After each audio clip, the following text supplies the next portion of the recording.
So what's up, everybody? Welcome to episode 161 of Valuetown. I'm ChanManV, and I've got Gaara here, Purple here. What's up, guys? What's up? What's up? What's up? New cards, exciting. New cards. Exciting times. Don't get too excited. You're like, new cards. Really exciting times. Yeah, this is the... I haven't really seen any super powerful cards yet. So it's like... What?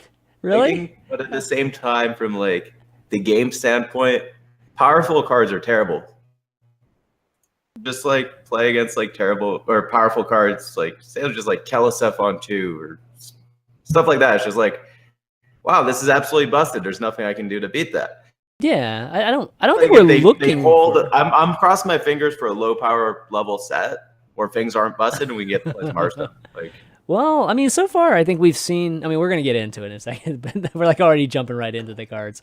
But I don't know. Some of the cards I've seen so far have been like that. They've just been subtle, and little things that don't really catch people's eye right from the get-go, but I think are cool designs, like things that they did. We'll talk about it in just a second, but before we do, why don't we talk a little bit about all the non-card reveals just so that we can just focus on card reveals the rest of the way. This is the end of the season. We always start off like the show. I feel like the last 3 weeks we've started the show talking about laddering and things. So we might as well continue it, giving it, this is the last week of the season. And how's it looking right now? Is it notice anything that's different than last month? Or pretty much the same kind of grind? People are still playing Priest. Wow. Okay. Well, they'd be stupid not to, right? So apparently there's a bug again. Like it occurred like since yesterday or something, where people just start gaining very low amount of ranks again. Like you lose a low amount of ranks, but you gain another amount of ranks. It's like I've seen people on Reddit and comparing that. No, not on Reddit, on Twitter, and other people say, yeah, they feel the same.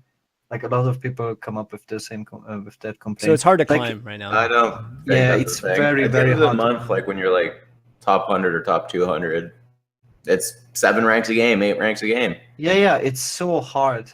It's like that's what you should expect. At the start of the year. Yeah, dude, I'm around 400, and I feel like 3 days is not enough to get out. That's probably true. That's pretty tough. You need like a 70% win percentage or something like that. That's good. Last 2 months, I think the first month in January took me about 45 hours in the last 4 days to get about where I wanted, and last month it took me 51 hours in the last 3 days. Like it is trend fighting. You're just moving, just grind. It's like literally very, very the essence of grinding. It's just getting a little by little. So where are you guys at right now? Exactly. What rank? 100-ish on EU and NA. Okay. You're striking distance. That's fine. I don't even know if I'm going to be competing for the end. Like, I have like this Zalay syndrome where like I'm currently in contention for last call, but I really just don't want to do it. So. What do you mean? You just don't even want to continue being in? Literally just like I don't know how I'm like on the leaderboard for last call. I just. You are doing well point wise. Why wouldn't you be? What do you mean? It's like self-explanatory. I didn't go into the year like thinking about last call whatsoever. Yeah, but and now it's like 3 months in, and I'm like, probably like keep doing this and like have a chance for last call, but I just don't want to. The grinding just sucks. Yeah.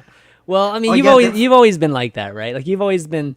You'll have moments where you're like super crazy motivated, and it shows, and then it'll take 2 months off. No, this game sucks. That's the purple cycle right there. But it's working for you though. So I mean, why change? It worked for you last year, right? And just trying to do my thing of like getting a top 50, right? Like just want to. I just like my objective has always been to do as little as possible and qualify for prelims. Yeah, it's just like the efficient way of doing things. Yeah, I think the frustrating thing right now is probably why our purple is also demotivated. Also, for me personally, is you can't camp. Like I can be top 20 legend on all 3 servers at the same time, and I don't have a guaranteed top 100, even 3 days before the end of the season, which is ridiculous to think about. Like you go into the game with the mindset, I have to play on the last day of the season. And all the good players know that you can just low roll on the last days and then you just don't get a finish. And that is so depressing. It really makes you depressed. So where are you right now, Gaara? Like on the three servers? Yesterday I was top 20 Asia and top 100 NA and Europe. Nice. And today I was low rolling. I literally lost almost every game on Asia. So I dropped from 20 to 40. Oh, And I wanted to win one more game. And then I lost like a mirror to Stonehill Defender, giving him Lich King giving him Death Grip, and Death Grip pulling Nuzov, which was the last minion in my deck. And that's why I lost. And then after that, I lost 12 games in a row. Oh my god. What? You lost 12 games in a row after that? So what are you now? I'm assuming you probably like Holy got unlucky on some of those, but I'm assuming called you tilting. also got tilted That's and called lost tilting. because you were tilted on some of those. Yeah. It's not even, it's not like tilted. It's like you just stop caring, you know? It's not like that's called tilting, like, dude. Whatever. That's called tilting. Yeah. It's like I don't do like misplays, but I don't play like super like 90% or something. So I guess it's like tilt in a way. Well, a tilt, I think, at y'all's level is playing at 90 or 80%. Everyone plays worse, dude. Yeah, and the tilting is just when you start playing worse for emotional reasons, right? So, okay, so 12 in a row. What are you now? We're talking about Asia? Yeah, I'm still 100 on NA in Europe. I just don't play on them because I don't see any point. It's crazy. Like, I get top 50 on Europe and I go to sleep, I wake up, I lost 30 ranks. I just don't see any point in like being above 100 at all. Like you basically have to play on the last day. So I'm playing Asia because Asia you still also can't camp, but you lose the least amount of ranks. So you only lose like 20 ranks. So you basically play Asia because it's also the first server that resets. Yeah. So it makes the most sense. So cool. Well, you're sitting in a pretty good position. From like in all three. I was like 30-ish, and then I dropped to like 200 in 4 days, I think. I know what Gaara's talking about, like the just not playing, and you dropped to 200. Yeah, from 30 to 200 in about 4 days. But... Wow. Okay. So what's the point in even being 30? That's what I mean, right? Like. Well, it keeps you. Might as well just wait till the last day, conserve your energy exactly. Till the last day. Yeah, but if you wait till the last day, you'll be out of range. I mean, like we just talked about the grind of it. So well, if you just, I mean, you don't actually decay so much when you're in like the 200 to 300. Exactly. So you just chill there, and then you just make your push last day, and you try to high roll some people. Okay. Yeah. But that's super frustrating because you it's can super just stressful too, man. It's like if you get on any kind of low rolling streak on the last day, it's like crazy stressful, right? So I think it's a good thing. It just I don't think the ladder is bugged or anything. I think it's just a very competitive place. Yeah. There's just like a lot of really, really good players. There's a lot of really, really good players of similar level. This is what ends up happening. People play, people win, then someone gets bumped. Yeah, it's fine. Yeah, like it's really good that there's a healthy, competitive. There's so many good players now. Yeah, that's true. And given what we have with the ladder structure, that's just kind of how it is, right? So maybe one day we'll have some kind of little tournament system that might be a little bit more fun or I don't know, less taxing, like at the end of season. 2 years ago, 2.5 years ago, and like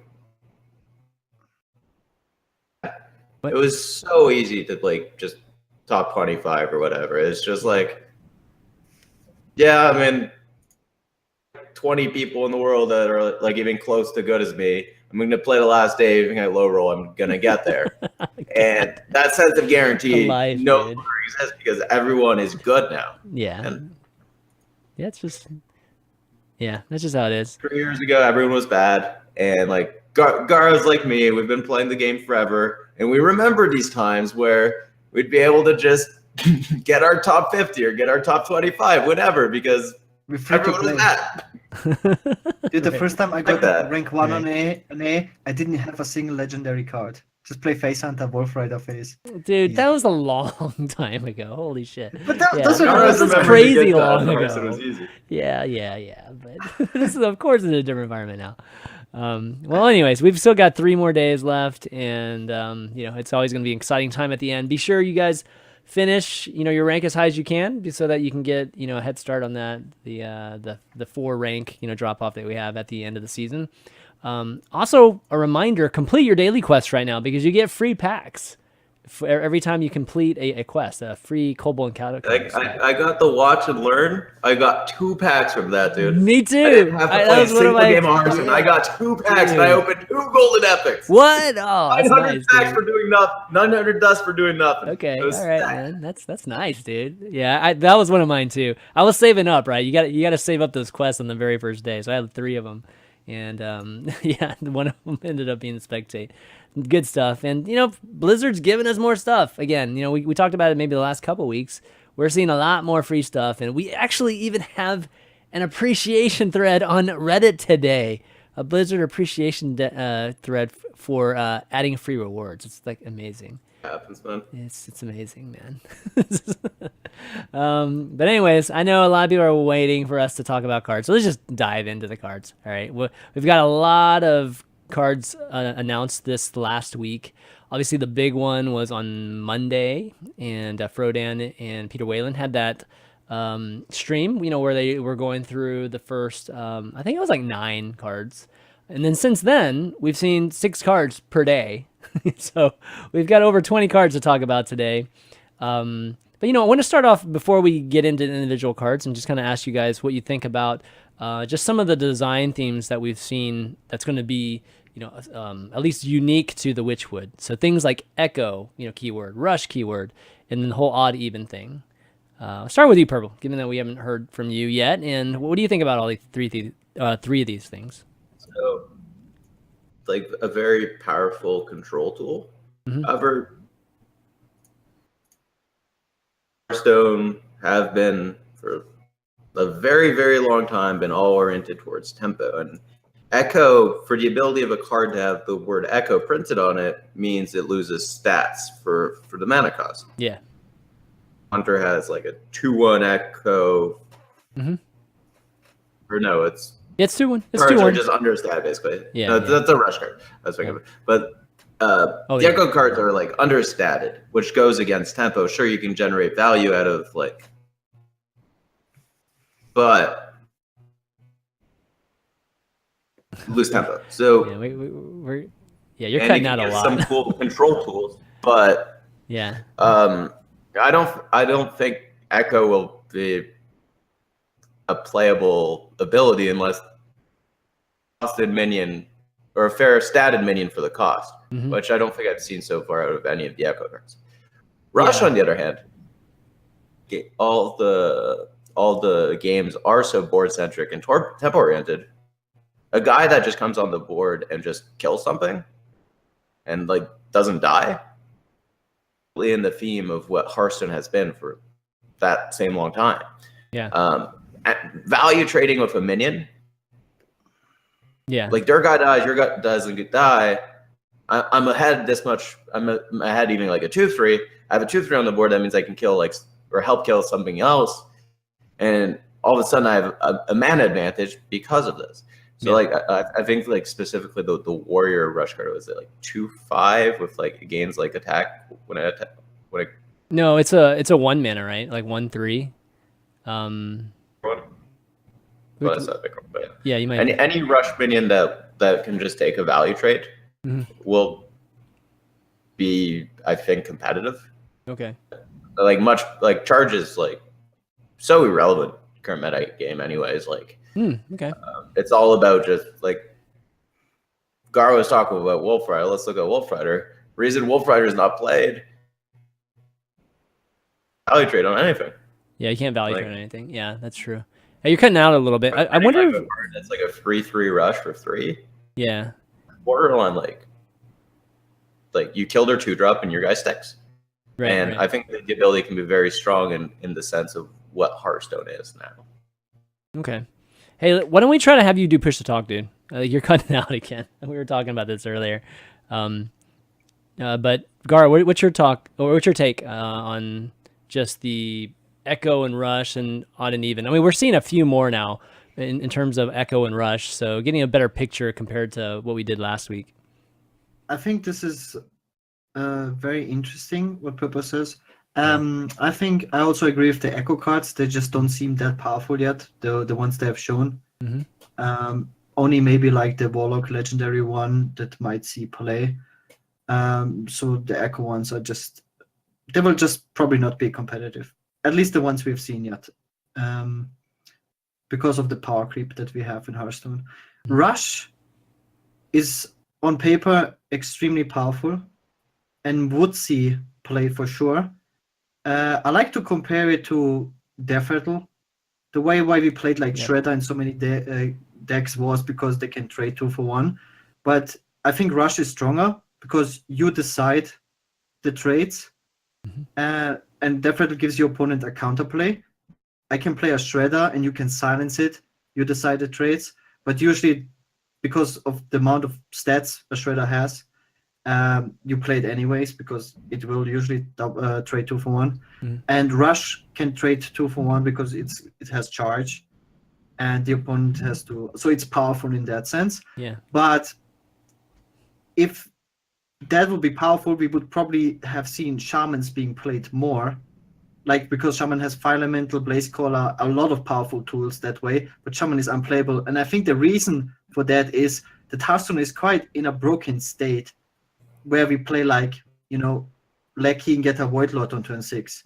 I don't think Rush cards that have like just above average stats could compete in an environment where we play turn 6 Void Lords. And similar with, other decks, similar decks like that. It's just because the curves are too powerful.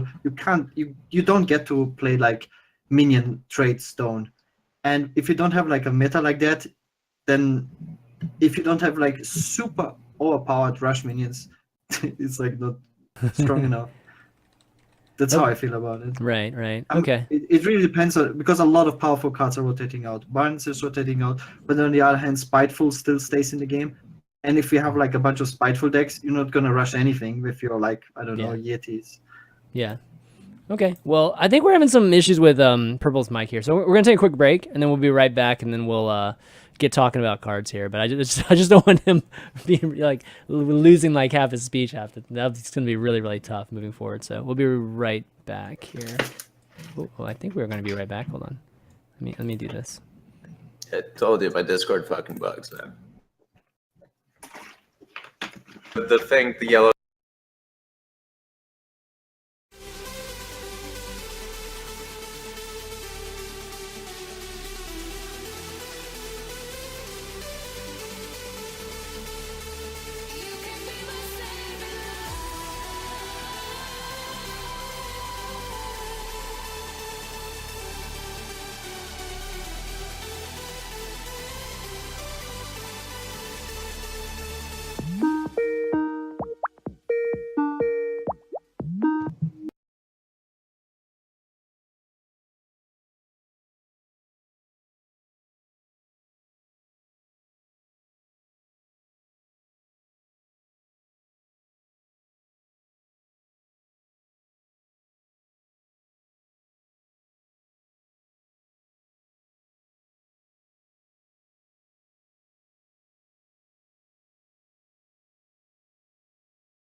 Back. All right, guys, we're back. Gosh, that was. I was thinking like we had to redo like all the videos and stuff. Yeah, no, we just had to redo audio. This should be much better, right? Purple, you sounding good now? Sounding good? I mean, that's for you to know. I audio can't. You sound a lot better now. Like I can actually pick up like his entire speech now. Okay. I've had just so many troubles with Discord over like. You know what's funny? Since it came out, it's like the opposite. I don't know why. It's like the opposite for me. Like Skype's been the worst for me. But anyways, we figured it out. So why don't we kind of move? Oh, actually, I wanted to ask you guys about the odd even thing. Like Purple, like the odd even. You a fan of any of that stuff, or is that just like accessible, like more for the accessible crowd? I think there will be maybe 1 or 2 niche decks that will be using the abilities. It's definitely not going to be like a wide stroke across the board. We're all building our decks like this kind of thing. For example, like a class like Paladin, just to the nature of Call Arms, if you play Paladin, you got to play Call Arms. If you play Call Arms, you can't play Audio. So there's a bunch of like classes that are rolled out, but like the ability of having like an upgraded tank up and warrior from the start of the game, absolutely insane. Absolutely insane. I think there's going to be like these niche, either aggro or super control-y, nothing in the middle, niche decks that are able to utilize it. But the broad stroke of Hearthstone is that it is the middle are the most popular decks. All the mid-range stuff has been the soul of Hearthstone for multiple years, and those decks will not be touching these abilities because these mid-range decks rely on curving out. It's very hard to curve out when you have either only odds or only evens. So, well, you better hope to use your hero power in between. Right, a super aggro deck, I think you can like say, I guess maybe Paladin, maybe I was wrong with them, but like if you can just jam like a million ones in your deck and it'll make your called arms worse, but you can use like a bunch of ones to curve out on 2. If you have like 12 1-drops, you can regularly expect to go 1-drop into 1-drop, 1-drop. Just because, like, well, I mean, that's just how having that many 1-drops works. But those types of decks are just not going to go late. Aggro will be like odds, right? Because like you can't play aggro without playing 1-drops in your deck. In general, you can only curve out good with odd, not with even. Right. Mainly because like odds, if you add 2 odds, you can create an even curve, but you can't ever add evens to create an odd curve. This math lesson's amazing. Yeah, I mean, dude, if you have evens, you only have 2 mana cards, 4 mana cards. You can never complete your 3 mana turn optimally. Yeah, so and like if you can't complete a 3 mana turn optimally, you can't be an aggro deck. Right.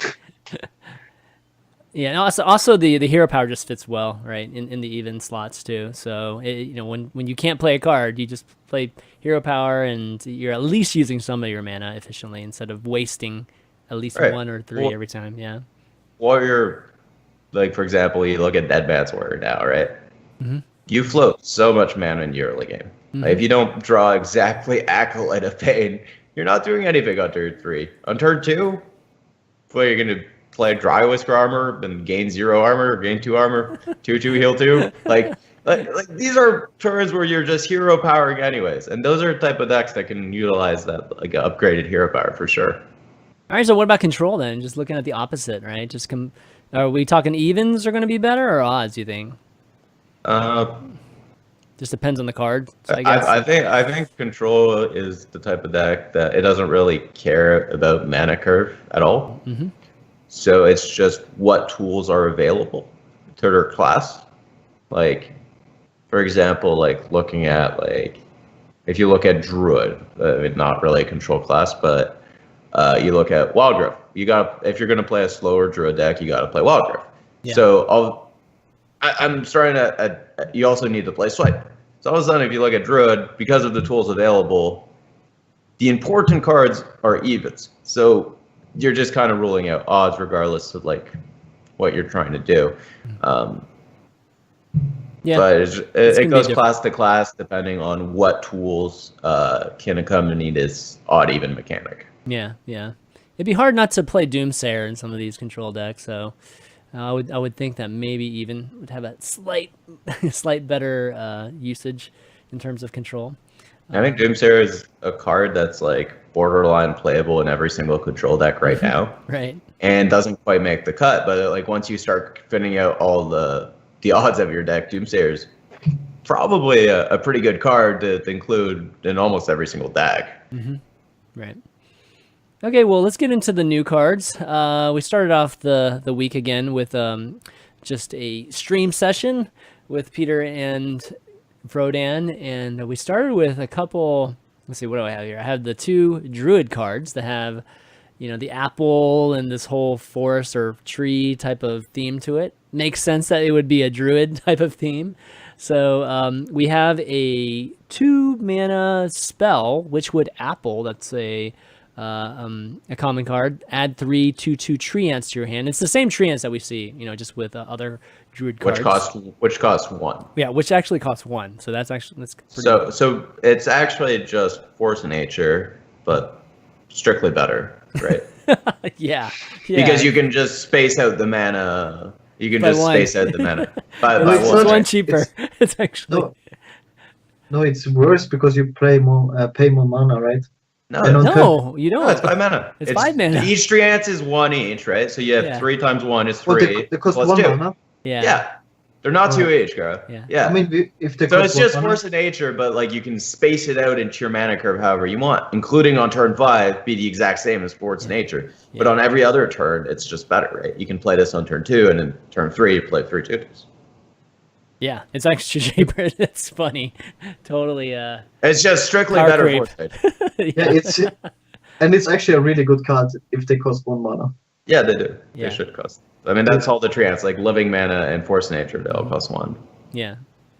So it's definitely a card that you would automatically think, okay, token druid, right? That's sort of a deck, and I think it would be a pretty good one in that deck. It's like it's a reload system, right? Which token druids has always not had the ability to do. If you could outlast a token druid at least the first 2 or 3 waves of it, you're pretty good. Except for when living mana pops up every once in a while.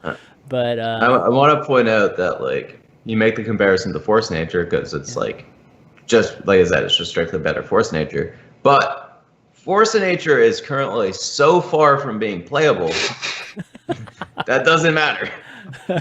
Okay. So is this playable then? Like if that one's far and this one just happens to be a little better, or Jade Druid's disappearing. Big Druid hasn't been a playable deck in forever. They're releasing these 2 cards, and it's just like Blizzard's pushing token druids. So I would expect that like with the rest of the set that some viable token druid deck will exist. And I think both these cards definitely should be in that deck. And both cards on screen synergize with each other. If you turn to Witchwood Apple, you increase your hand side, which is going to make it that you have more wisps on turn 4. Wait. So there's a correction. People are in the chat are saying, actually, it looks like it's true. The treant's actually 2 mana. What? Yeah. That's what I said. Like the treant's actually 2 mana. That's terrible then. Yeah. That makes this card way worse. I mean, living mana. The guys on living mana cost 1, no? No, it's actually like I'm looking on just Gamepedia, right? And yeah, it's 2 mana. Oh, my bad. Okay, this is not playable. This is not playable at all. This is strictly worse force of nature. 3 mana 6/6. I mean, it still good. might be playable, but it's No, not. no, it's good. not. Okay, No, it's no, not no. at all. Okay, it's not at all. The one on the right though is playable, I think. Yeah. So I mean, Whisper. Yeah. Go ahead. Look, because you can't play it in a token deck because it costs way too much, and in a control deck you don't want to play this spell for 2 mana. Like Yeah, you want to to do more powerful busted stuff with Yeah. a total of 8 mana. Like you can play Lich King. That sounds way better. You can play a spiteful summoner that summons your Lich King. Yeah. Yeah, bam. All right, so let's talk about the other card. Let's talk about Whispering Woods here. It's a 4 mana spell, epic. Summon a 1/1 wisp for each card each card in your hand. So if you've got, if you're playing Hand Druid or whatever, you can fill the board with 1/1 wisps and get a 4 mana 7/7. Right? That's the whole kind of meme that's been following this. The old token druids, way back when in the Yogg-Saron meta, were capable of having an early game that was somewhat aggressive while having a reload and end game. This is a card that meets those criterias, and you can just play this on turn 4 for 7 wisps, and if you have Lotus or Power Wild in hand or Soul of the Forest type cards, absolutely busted. I don't know if you can have that consistently, right? 7 cards in hand on turn 4. You can have 5 or 6. I don't think there's much. When you play stuff, there's not much of a difference between 5 wisps and 7. Yeah, but you wisps. wouldn't be playing anything in the first 3 turns. But you said you play an aggressive curve. Yeah. There's no way you will have 7 cards in hand. A somewhat aggressive curve. You can have 5. If you play Witchwood Apple. Yeah, but in the late game, you also have every druid deck is going to run UI, right? So in the late game, it's always going to be 7 wisps, and then you'll be able to combo it Lotus Powered Wilds. But in the early game on 4, I think you can expect anywhere between 4 and 6 1/1s. And in these type of decks, I'm assuming you might not even run Wild Growth to have larger hand size. But Okay, so we would be playing for this kind of 4, 5, and 6, slot. Yeah, I mean, you're not expecting turns. 7 on curve, but like, I think 5 wisps on turn 4. I don't think so. Very scary. But it's very unlikely. I think it's less. But look at the paladin curve. There's no way you have that many cards in hand. There's maybe 3 wisps or so. Okay, so if you go first, right? You play 1 drop. You start with 3, draw the 4th. You play a 1 drop. You play a 2 drop. You play a 3 drop. You play. And 3. they don't draw you cards. You still have 4. Right. You still have 4 cards in hand if you 1, 2, 3. If you have coin, then you actually end up with 5 cards. But is that really good though for 4 mana? Right now, it sounds pretty terrible. Token Druid is not a deck that's going to go 1, 2, 3.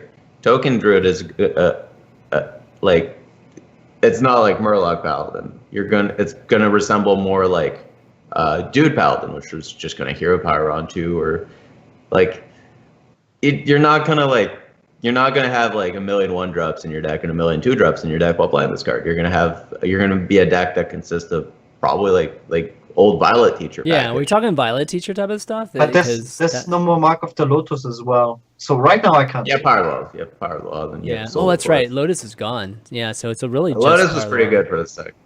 Yeah.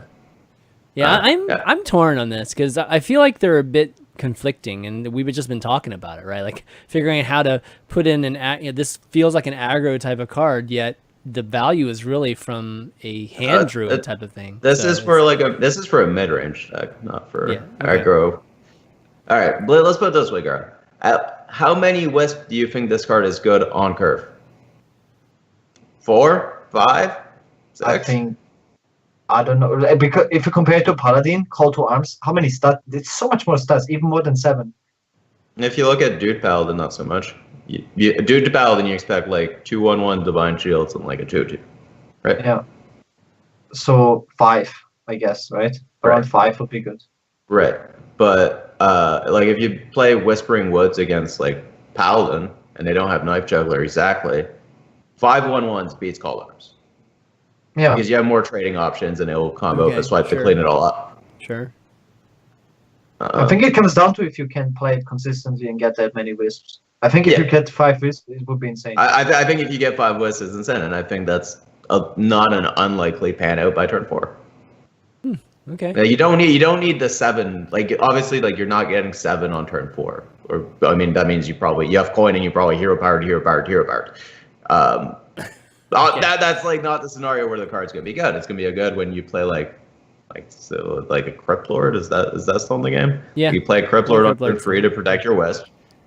Then you buff your Crypt Lord by +5 health, and you protect your wisp from anything, from minion combat, because you have a 1/11 on board. Crypt Lord would be really good. Yeah, I'll give you that. That's you look at like that a curve like that.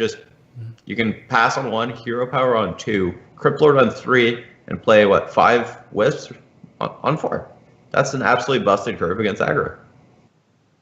Okay, all right. It'll be interesting to see if they do come out with another buff all type of card, because it would be pretty sick if we do see another one. It's also the type of card where if you're running cards like Soul of the Forest and it sticks, game's over.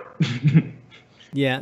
Sword of the Forest. Mine is like Defile. I mean Warlock's going to be the best class in the game, as always, anyways. That's true. All right, well, anyways, let's move on. We got lots more cards to discuss here. We've got 2, neutral cards here. Well, the first one being a 5-mana 4/5 common Rotten Applebomb. So continue with that apple theme. This is a taunt and a Death Rattle, restore 4 health to your hero. So kind of like a mixture of Mistress mixed with it's well, you gotta compare it more to the 4/5 Priest card that heals 5. Oh, okay. Yeah, it's also a 4/5. Mm-hmm. Taunt's not actually an ability that does anything in Hearthstone, because like almost every single minion in your turns 1 through 6 or 7 has taunt anyways. You just Hearthstone's a game of trading. You kind of just kill everything your opponent plays or try to, and they try to kill everything you play. It's just kind of how Hearthstone plans out. So it's because face decks don't really exist anymore. Right. It's all board control decks. There's no phase hunter. It's all a fight for board. So a card like this is I think, just worse than the priest equivalent to it. And that card's not playable. So this should be far from playable. I think it costs 1 mana too much. For 4 mana you will play, for 5 mana it's unplayable. Because there's no resolve. Like, in what deck would you play it in? Or like, right, I mean a Reno deck. That's about it. It's still a little better than that card in terms of playing against like Silverhand Paladin or something like that. I mean, you're going to absorb more Silverhand Paladin kills your dudes, regardless of them having taunt or not, because they have to protect the Direwolf Elf or the Knife Joker. Okay. Like, it is a game of complete trading. It's only like in a very late stage of a game where one player actually starts ignoring your opponent's minions to make a face push. Mm-hmm. That's like turn 7, 8, 9. It's not turn 5. Yeah. And you gotta evaluate cards on what turn they're played on. Like if we're talking about the stage where one player starts ignoring minions and going face, that's way past turn 5. And then at that point you're looking at what 8 drop is better than this? What 9 drop is better than this at that stage of the game? Yeah. Okay. I think this card will mostly be played from a Stonehill Defender. Yeah, that's a pretty good analysis. Yeah. It's probably an above average roll from Stonehill for sure. Yeah, I mean this definitely seems like it was made at the wrong time. You know, it would have been good years ago. Like it's just not right now. Okay, so the next one is Muck Hunter, 5 mana, 5/8 body. This is an epic card. Again, not a class card. It's a rush card. Battlecry summon 2/2/1 mucks for your opponent. So it's got that whole, kind of.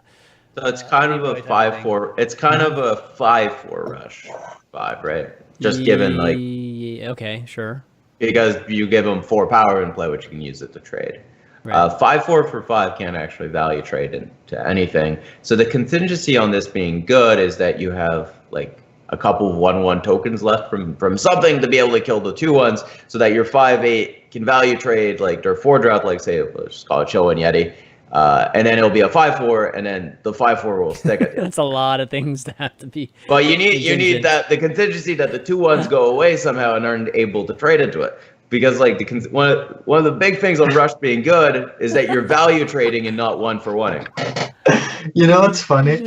It's like I feel like Blizzard is really like testing the sweet spot of giving your opponent stuff, and to see when a card will become playable. Because it turns out giving your opponent anything is really bad, no matter how small. Giving your opponent a random 1-drop is really bad because you could. It's also not because the big thing with giving your opponent stuff is you can look at a 2/1 as a 1-drop, right? But you're not actually giving your opponent a 2/1. You're giving him a 2/1 charge, which is a Bluegill Warrior, which is a 2-drop, right? Yeah. So you're actually giving your opponent 2 2-drops, more so than 2 1-drops. Yeah. I mean, I think it's something that you'll want to be using with a class that has a lot of ability to remove 1/1. So like a warrior or something like that. Something where it really fits, like Hunter, which has like a candle shot. Candle shot. Something that has like a candle shot equipped, and it doesn't kill anything in mid game anyways. And then that's a very good example. Yeah, that's a good one. You can do it maybe Blood Razor and Warrior. I don't know. Yeah, Blood Razor I think would be another good one. In the end, it's just like all these things you need, and it doesn't feel like a good card because when you need another card to make this card good, I think that's not good. I mean, that being said, if later in the set, right, there's this very high priority 5 health minion that costs 4 mana or 5 mana, Muck Hunter might be a consideration. It just has a removal for that key card. But that card's got to be very good. It's got to be like say what Fandral was when Fandral was printed, right? Where Fandral was like played on turn 4, and if Fandral didn't die, the game was over. So if there's like a Fandral type card in the metagame, then Muck Hunter could be like a response to that. But you gotta have a very high priority 5 health minion that's consistently played in the meta. Sure. Yeah. Another problem with besides giving your opponent stuff is consistency for when you require a setup, and that will show that when you play this card, you will notice that you will not always have a setup, like a weapon equipped, like a, for example, it sounds great what Purple said, having like the Razor weapon in Warrior, and then you play this guy, you clear the board, you have a great minion, and Warrior doesn't really have good turn 5 plays without to clear stuff. But there will be a lot of cases where you just have to play it for 5 mana without any setup, and then you will realize, okay, this card is bad. Late game, you got Garrosh, and you can utilize that Whirlwind Hero Power, man. I know. That's true. I mean, the stats itself are pretty... I mean, what if you... I mean, is there the stats are absurd. Yeah, I mean... The stats are absurd. If you negate the tax on the card, this is a great card. I mean, is there a priest possibility? I mean, like, you could... It's better than Doomguard if you trade for like, it's better than Doomguard is really strong. Yeah, you don't have to drop 2 cards either. That's like that's definitely a lot better. But yeah, I was thinking about priest. Like, maybe, I mean, there's definitely ways to remove 2/1s easily with priest, and then you have a 5/8. I mean, that's pretty good if you think Divine Spirit or anything interesting like that. But yeah. Anyways, Muck Hunter. Alpinies work with priest for sure. Yeah. It also comes down to if it's relevant to deal 5 damage to a minion. Right. Like, that was my big point about it. Right, right. Yeah. Killing something that's just very, very difficult to kill at that point. And it's not Joe and Yeti.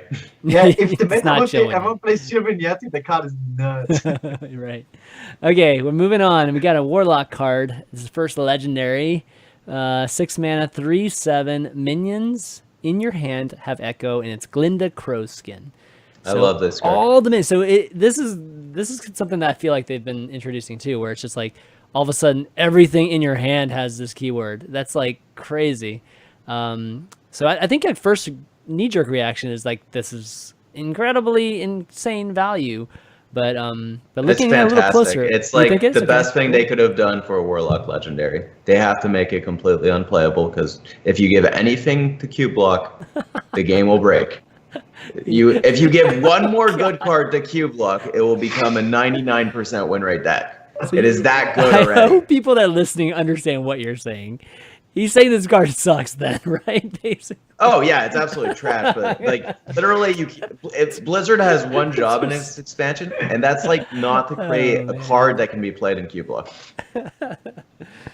She's cool really though. Come on, man. I mean, if she lives a turn, it's like, oh boy, you can go nuts. Oh my god, if she lives a turn, you can play like you can go 2, nuts. 3. Oh my god, on turn 8, if you play this on 7, you can play 2 copies of Chain Gang. You get 4 taunts. Powerful. Okay. I mean, his point is that all the good cards are too expensive to play twice. Right. Like, what is the best? Okay, what is the best possible card you could play twice? It's got to be a Battlecry minion, right? Oh, it's definitely Battlecry. Kazakus. Kazakus? Kazak. There we go. Kazakus. All right. Kazakus. And in the headlock, you probably have 8 cards in your head, and then you will mill a card. Yep. Yeah, I'm ecstatic that it's terrible. I'm very ecstatic because, like, I just don't want Q block to get a playable. Yeah. I think that is one of the most important parts of this expansion, is that Q block cannot improve. And great. Great. Yeah. Yeah. This 3/7, it feels. Yeah. It's going to be one of those things. 7 mana or 7 health isn't like an easy thing to remove, like at 6. But you know, I think that you really have to build around something like this. No. You're talking in the aspect that there is nothing on board going into turn 6. Yeah, exactly. That too. My average ladder games involve my opponents having 5 minions on board with threatening Sunkeeper Tarim on turn 6. Like, that's about a third of my games. Yeah, one other third, there's like an operative on the board which is threatening to become a 48/48 the turn after. And the other 38, the other third of my games, there's 3 to 7 Doom Guards on the board on turn 6. So like, this thing's dead. No, the way how you would play this card is like with a Doomsayer reset, like you get a board clear, because Warlock has apparently even more board clears. We're gonna look. Okay, we're bringing up all the cards with battle cries. All right, we're going to HS Replay, of course, and we're gonna look at all these things. All right, so we got Kobold Librarian. You could go nuts, man, on yourself. Kobold. You can fatigue yourself. You go nuts on yourself. All right, we can Carnivorous Cube. The dirty rat fig's pretty fun. Dude, Nosferatu. Come on, man. Nosferatu would be pretty fun. That's pretty sweet if it works. You just Nosferatu someone four times. Like your deck's gone. That'd be pretty sweet. Of course, you could play it yourself. You would probably play that in a mirror. Like the way how you play it. You go for a Doomsayer reset, let's say Twisting Nether, Doomsayer, whatever, and then you play it, and 7 health is really a lot to remove. When you're like to play bad cards, like dude, Glacial Shard, Zoo, Glacial Shard, Zoo. That could be Glacial. Glacial Shard's kind of interesting, right? Yeah. Glacial Shard's like a borderline playable card in almost every single deck. The card's very powerful. Yeah. There's just generally 30 better cards, but like if you queued into me on ladder, Gaara, and I had Glacial Shard in my cube lock or in my controller lock, right? And you'd be like, wow, that's actually not that bad. Yeah, but like you would have that reaction. It'd be like you'd play freeze or whatever. And I'd freeze your operative and you'd be like, this guy's drunk. And he's like, and wait, this is kind of good. Yeah, it works with the 5-2. Hey, Gaara, check your mic, dude. I think you might be using the webcam mic. Me? Yeah, when we switched over. Yeah. Dude, so another thing that would be pretty funny is if like you had Crab, you could just like, if you're playing against Murloc Paladin, you could just grab them all. That'd be pretty sweet too. Hungry Crab here. You just kill the reload of 6 Hungry Crab. Exactly. They freaking call the arms. You're like, yeah, baby. I got I got a bunch of 3/4s now. I mean, like we're looking through this list and we're thinking of all the meme possibilities. Cold Night Oracle is interesting. It's Hall of Fame. Oh yeah, shit. Forgot about that. Damn. I won't. I'm mad. Yeah, I know. Okay, well anyways, Glinda's gonna be, at the very least, he'll be fun and people will be trying stuff. But you know, how viable it is, we'll have to see. Okay, next one we got is our first Paladin card, which is a 2-mana spell, Rebuke, common. Enemy spells cost 5 more next turn. So sounds very familiar to Lotheb, but this is going to be it really is Lotheb. Yeah, it sounds like it, but it's a spell. Why Lotheb was so good is that you could checkmate them with the ability, but it was also a 5/5 for 5, which is proper stats for a 5-drop, especially at the time in Azure Drake meta, where it was just value trading anything your opponent could play. And you could checkmate. So this card only has the checkmate aspect of the card, where it's just like, I made a board, now you can't clear my board, right? But it's not universally good as a curve play, which is obviously it's very significantly worse than Lotheb. But you can find a niche application, I guess. And I just don't see what turn you'd be playing it on. Like, I guess like you can play it on turn 5 to try to protect your board so you can Sunkeeper Terran someone. Yeah. But my counter argument to that is, if you have a board and you have Sunkeeper Terran, you're probably not in too bad of a spot anyways. And you probably want, what if you just add like 5-drop to the board? Doesn't that sound kind of better? I don't know. I mean, when you're playing against a lot of priests that have a lot of answers at 6 and 7, you know, having this... Oh, well, Dustbreaker's not a playable card anymore because Operative's gone. Well, even Dragonfire and things like that too. I mean... Right. Blocking out Dragonfire or Dragon's Fury or anything like Defile. That's all in that 5, 6, 7 range. I think it helps you also set up a board, like a Murloc board or something. Like, oftentimes you play stuff, it gets killed. You play stuff, it gets killed. Right. But if you have some dudes, like, because the Gentle Megasaur and the Wally... Your dudes need to stick for a turn for the card to be good, right? Yeah. And if your dudes stick for a turn, right, it means one of two things. Either they don't have the AoE in hand, or they don't have the mana to cast the AoE. And like, for example, going into like the Dragonfire turn is an excellent example. But like if you look at like the Warlock matchup, the file's probably not in the hand if it's not killing all your guys, right?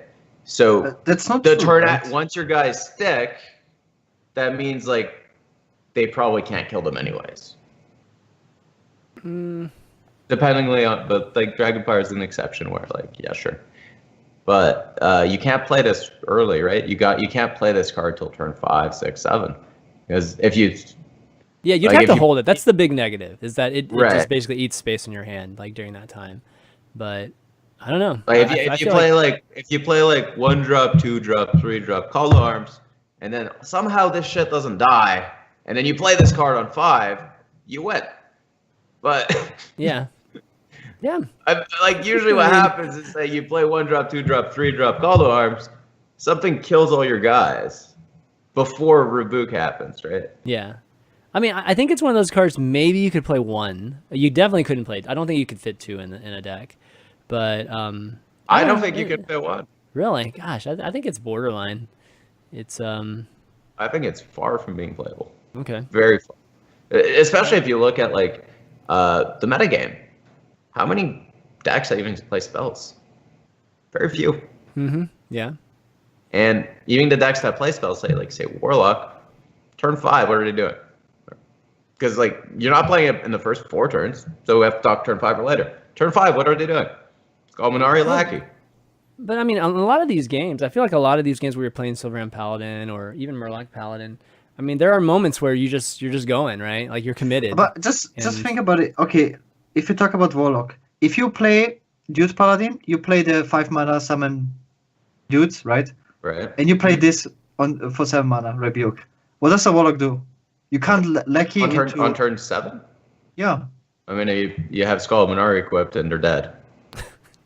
The game's over by turn 7. No, because you would just kill them. Yeah, you. No. You already have a Void Lord on the field and you're facelessing it. Like, I mean, you're turn just come 7 on now. No, it's turn 7. The game's over by then.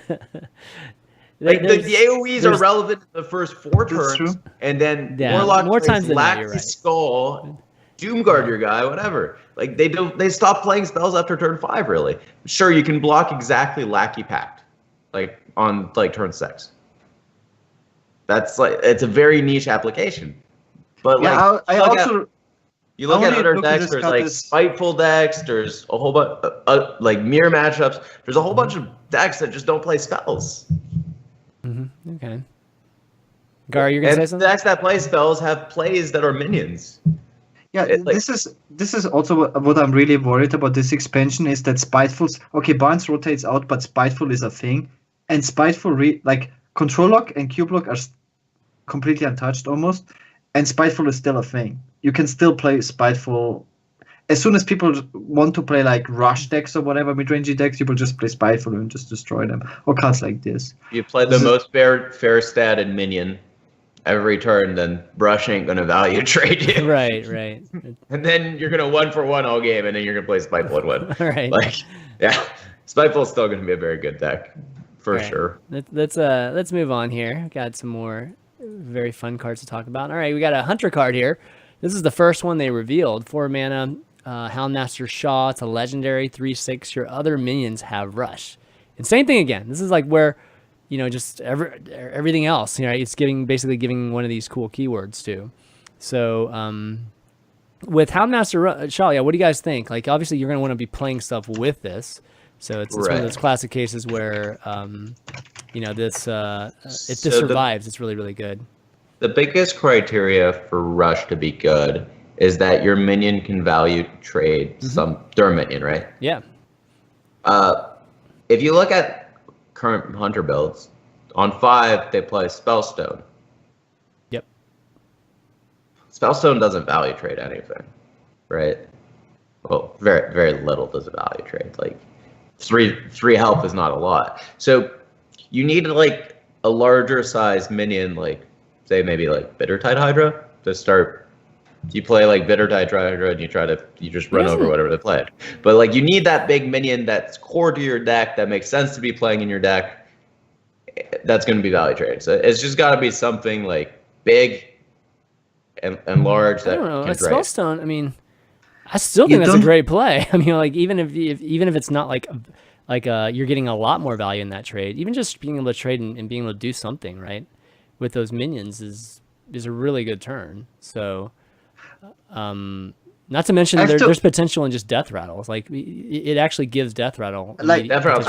I really want to go against it because I actually played 1,300 games of Spell Hunter this season, and the way how the curve, like the thing is, people don't think about it, that the curve doesn't make sense. You want to set up a secret on 2 and on 4. Basically, if you play this guy on 4, you will never play like a full spellstone. Like the biggest spellstone you have are 3 minions. Yeah. And usually the Houndmaster, this guy would trade into any 3 health minion. Okay. So like the rush would, in best case scenario, it would value trade one of the dogs into 1 minion. And that really doesn't seem like... Right, but this is not a secret hunter card, right? Yeah, you need your deck to be minion-centric for the card to be good, we wouldn't be playing Spellstone. But we don't think...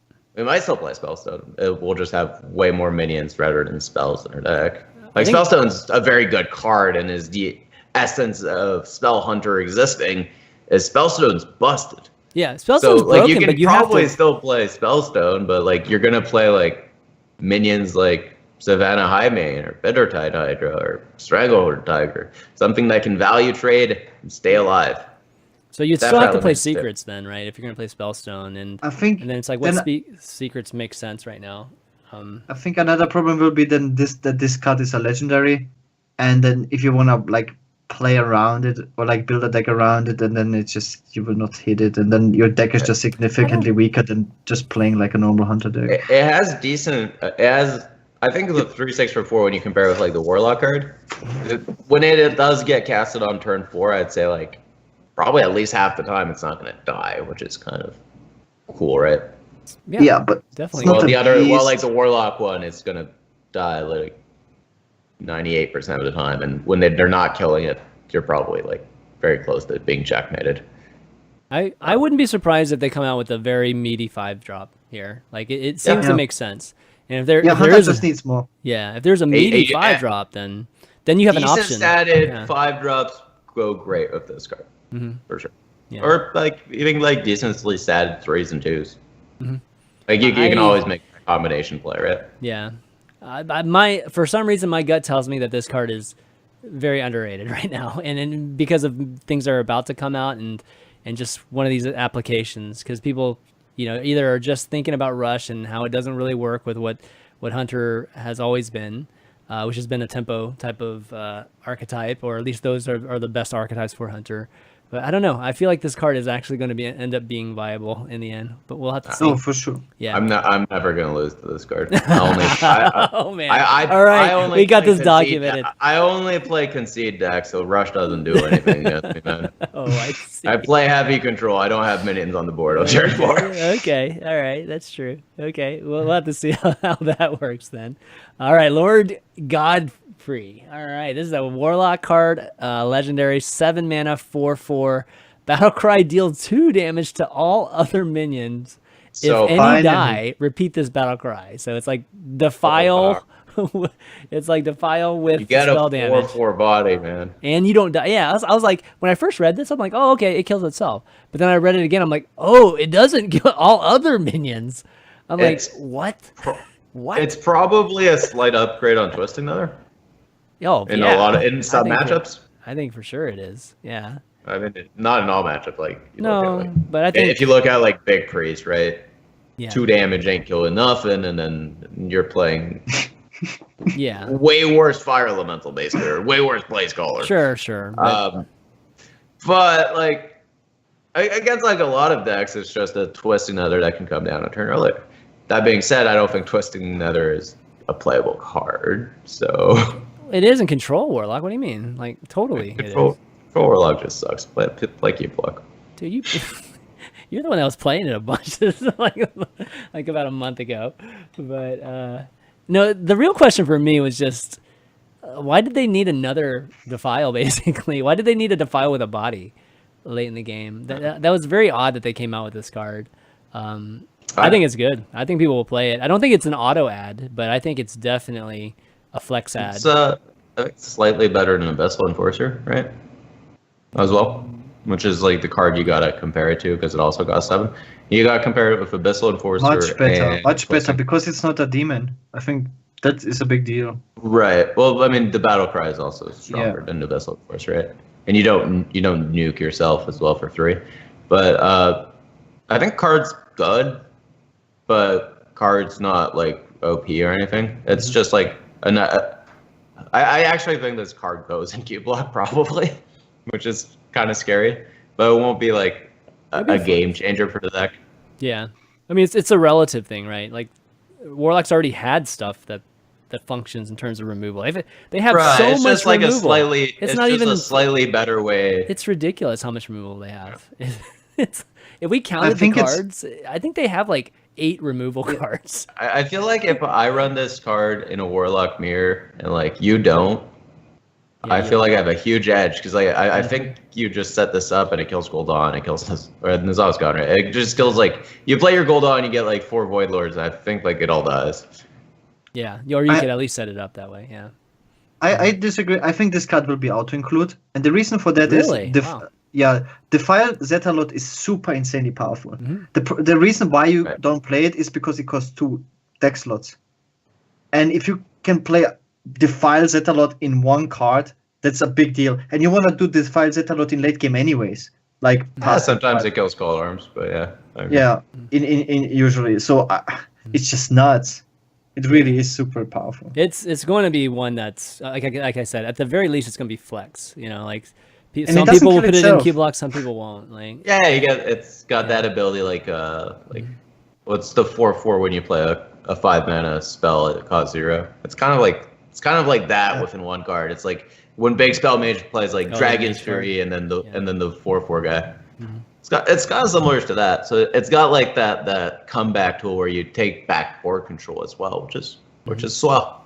Yeah. But I don't think it's like oppressive or too good. It's like a fair stat. They didn't need it though. They did not need this card. That it's a Warlock card. It's improving Warlock in an area where it already has many strengths, which makes it okay for me. I think even if it like improves Q block by a tiny margin, it's already a point of strength for the deck. So I think it's fine as long as it's not like as long as it doesn't improve the weaknesses of Q block. I think it's fine, and I think it's borderline playable. Okay, not busted or anything. All right, so next up we've got another Hunter card here, Mastiff, and then we've got our first Priest card. So, Priest, 3 mana, spell, Vivid Nightmare, epic. Choose a friendly minion, summon a copy of it with 1 health remaining. So, pretty, interesting text there because it's 1 health remaining. It's not 1 health. So, it's just injured down to 1 health. So, you can heal it back up. You can do things like that. But this is any deck you wanted to run Prince Tal'Daram and Priest for your OTK combo, you can run 2 of this instead for consistency. Yeah. That being said, there's not a single Priest deck that I want to run Prince Tal'Daram in, so I don't know where this goes. Then it can just be like a value card if you're playing Karen in your deck, or some abnormally good Death Rattle minion. But those are the applications, right? You kill someone with it, or you get some Death Rattle minions with it. Death Rattle minions isn't really a plan currently, and killing them with like Tal'Daram type combos I don't think is a plan either. So not so sure what we're doing with this card. It's cool, I guess. Tal'Daram combo. I mean, you're talking about just like OTK stuff, right? And Tal'Daram does, exactly. Yeah, Tal'Daram does what this card does, right? Yeah. You can have 2 of these. What's the OTK you're doing in Priest with this? I mean, we can have 2 of them. We could have like 7 of them, but if we don't have the OTK puzzle pieced together, right? I mean, you're gonna need like 6-7 cards or something. Yeah, it's like Exodia basically. And if you want to be playing like a value type game with the card, like Faceless Manipulator is better because you can copy your opponent's stuff, which is sometimes relevant. Yeah, a lot of times relevant. And like, I mean, if you're playing a value game, having a 1 health minion, it's like not that good. Is it good in Big Priest?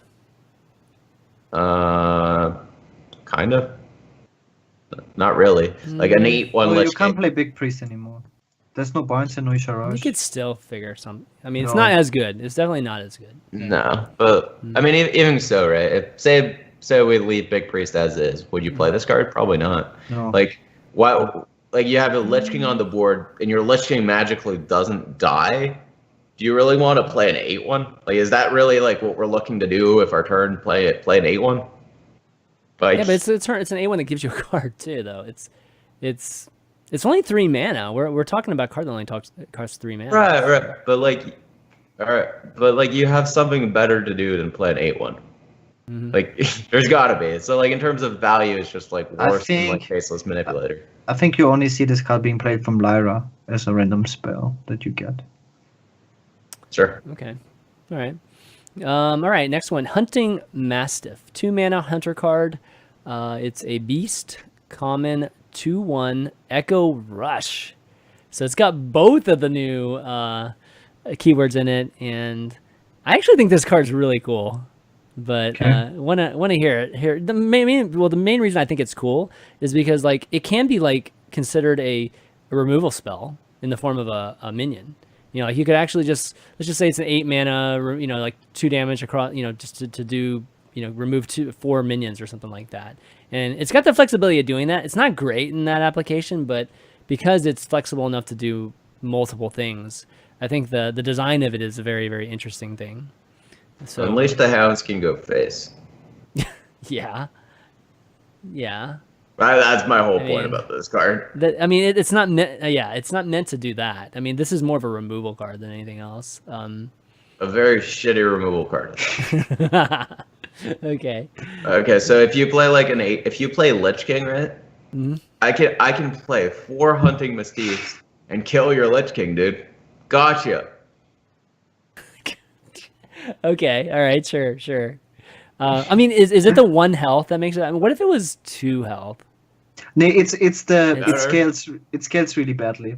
2 damage for 2 mana is bad, and 4 damage for 4 mana is bad. 6 damage for 6 mana is bad. Right. And a 2 mana 2/1 is that is like a bad 1-drop. Is bad. It's always bad. It's a bad 1-drop. It's certainly a bad 2-drop. The mana investment is always bad. Mm-hmm. Right. That's why if you want to be looking to doing something where if you think this card is good, you'd probably run 2 copies of Unleash and Timberwolf in your deck because that is way better. Right. Okay. And we haven't seen that. We haven't seen that since like Sunshine Hunter era. Like it's been a long time. Yeah. That's true. Okay. Well, I mean, again, it might not be playable at all, but I think just the concept of using Rush in that way, you know, especially Echo and Rush together, you know, allows for something like that. Somebody's like saying, is Old Force of Nature a good AoE type of thing? It's like, that's kind of true. It's pretty similar, but Old Force of Nature was versatile. You know, you could do a lot of things with it. So and it could go face. Yeah, it could go face. To be fair, in that era, Force of Nature killed Druid of the Claw quite a bit. Did it? Don't even remember that. Really? Oh, that happened a lot. Yeah. Okay. Combo Druid era. Yeah. Someone would play turn 5 Druid of the Claw, and the yard guy would be like, "Force of Nature, your Druid of the Claw." Okay. It wasn't a good play by any means. It just happened a lot. Yeah. All right. Next up, we've got what we got. Oh, we got a shaman card. Oh, we got. Let's see, 1 shaman card. I feel like I skipped something here. No, maybe. Here, we'll do a shaman in a druid card here. So we'll start with the druid card, 4 mana, Forest Guide, rare. It's a 1/6. At the end of your turn, both players draw a card. Yeah. How's this game? I misread this card, and I thought it actually read you draw a card, and I was trying to evaluate that if I had a 4. I was trying to evaluate like a mana tide totem, right? If I drew a card, right? And I didn't think it was good when only I drew a card. So when both players draw a card, it's certainly not good. Yeah, like what? What is this card? Like the thing is, Cold Oracle goes into Hall of Fame, and then Druid gets this card. This is the shittiest replacement the Cold Light Oracle ever, man. And Druid's like the 8th class I want to play Cold Light Oracle in. Like the only class I don't want to play Cold Light Oracle in currently is Hunter. Like and Druid's like the 2nd class to that. and like Druid is ultimate infestation. I don't think you will struggle. Yeah. I just don't even understand. I mean, was it really supposed to be like a cold light? I didn't. No. When I first read this, I didn't even think about cold light oracle. All right, I was just No, it's not staring close to at it. Cold Light. Like, what the hell is this? I don't know. Like this is the kind of card that Warlock deserved. Okay, I don't know why they gave it to Druid. This is crazy. Okay. Poor man's cold light oracle. To be fair, this if your game plan does revolve around this card working in your deck, you probably like want it to stick for multiple turns, and at the 1/6 body stat, it's probably not gonna die. I mean, like, but what before is just it? getting Is it a torched. Mildred? I mean, a Mildred? I mean, what type of deck do you want your opponent drawing cards? It's only mill. Yeah, This plus naturalize. Wow, get him.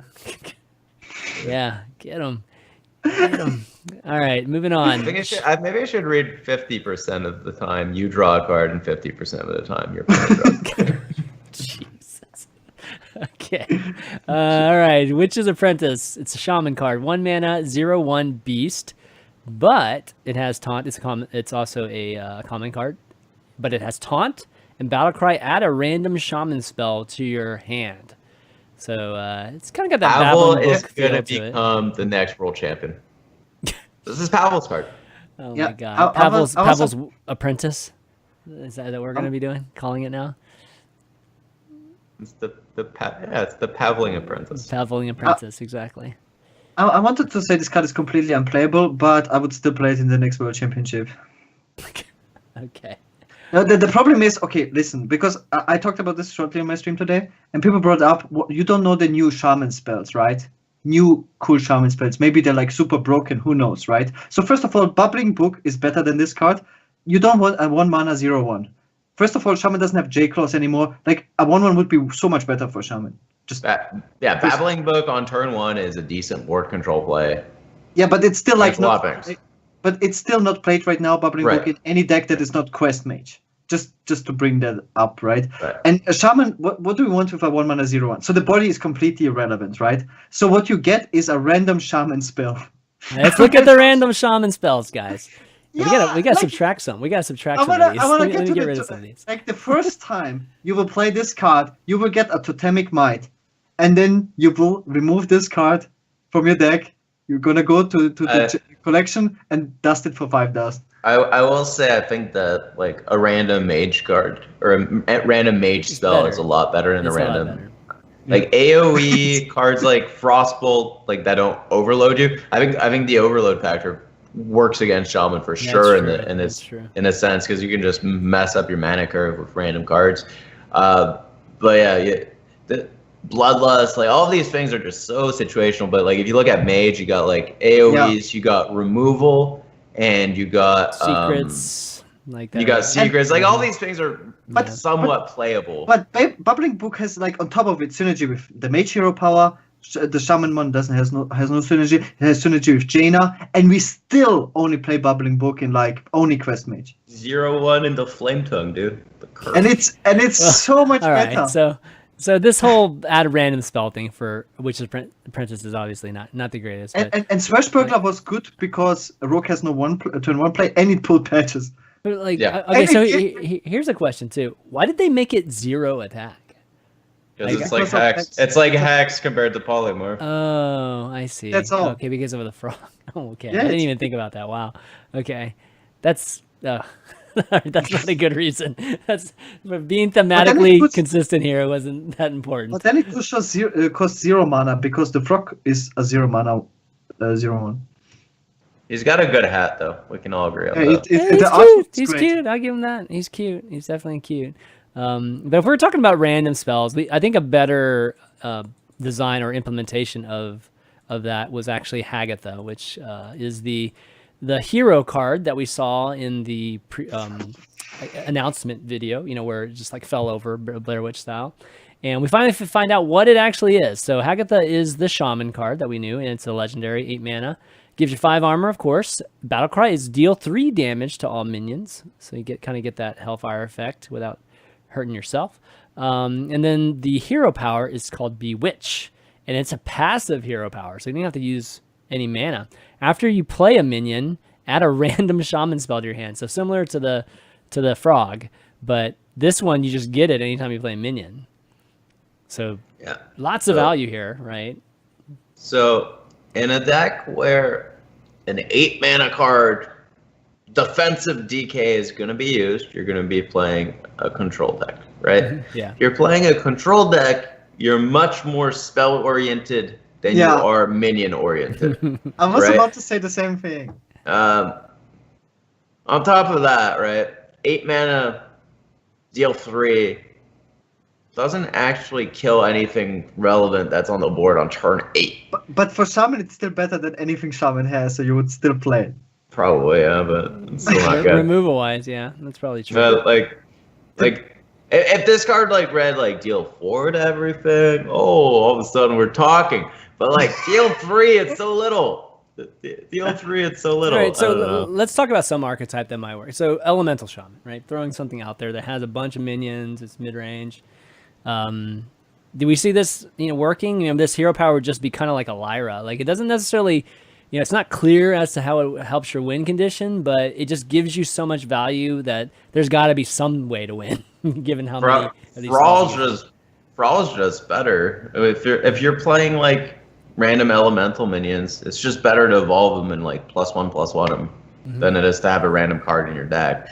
Because unless like we're playing a very, very long control versus control game where this random generation of spells, me neither. Yeah. Me neither. Yeah. Like what's the win condition with control, guys? Like so like absolutely insane card against exactly control priest and control warrior. That's about it. Okay. I don't know. I just guessed it. I mean, again, like an RNG class gets more RNG. Against aggro, it can be good if you get always like a good anti-aggro spell.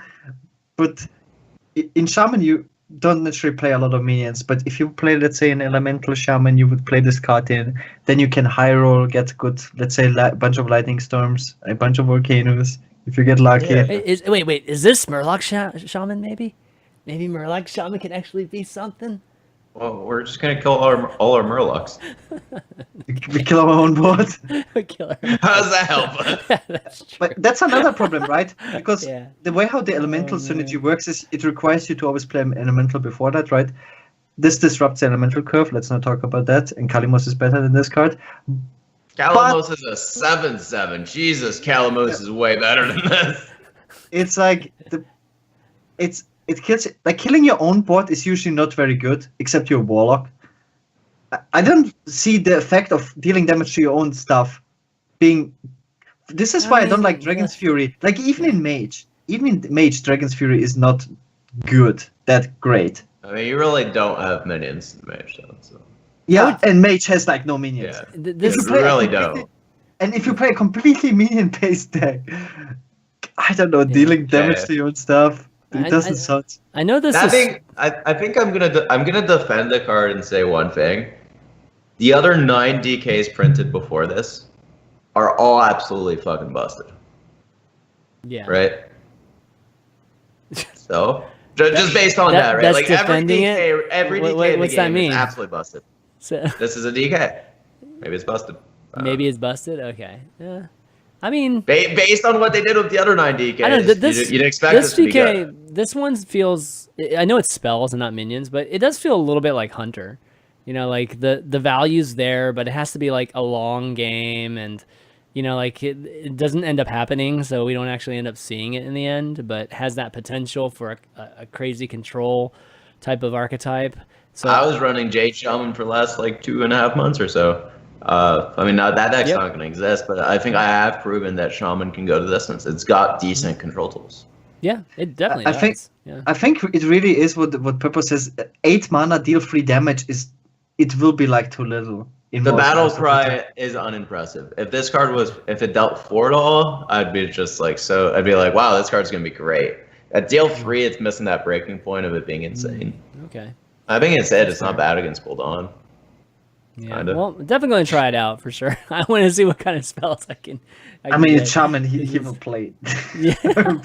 Because it's Shaman. That's right. It's totally Shaman. Best card in the set.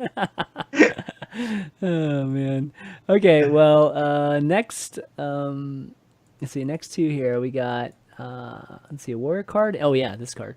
And we've got a neutral card here. So 3 mana, Nightmare Amalgam. It's epic. It's a 3/4, and the cool part about this card is this is an elemental, a mech, a demon, a murloc, a dragon, a beast, a pirate, and a totem. And we, for the first time, we see the all tribe keyword. So it is literally everything, which is really a cool thing to try out, like design wise, because it can literally use in any kind of tribal deck. But it also it is susceptible to every single hate card too. So Sure. it's interesting. So let's read this card as 3/4 with no text, because that's what it is, right? Come on. So, it's an enabler. I would say it's Spider 3/4 tank. enable stuff. Current spider tanks in the game. Everyone can play Beardmasto, the auctioneer guy. Yeah, What's his name? Beardo? Yeah, Beardo. Every class can run this card, right? And they do the same thing. They're 3/4s that are vanilla.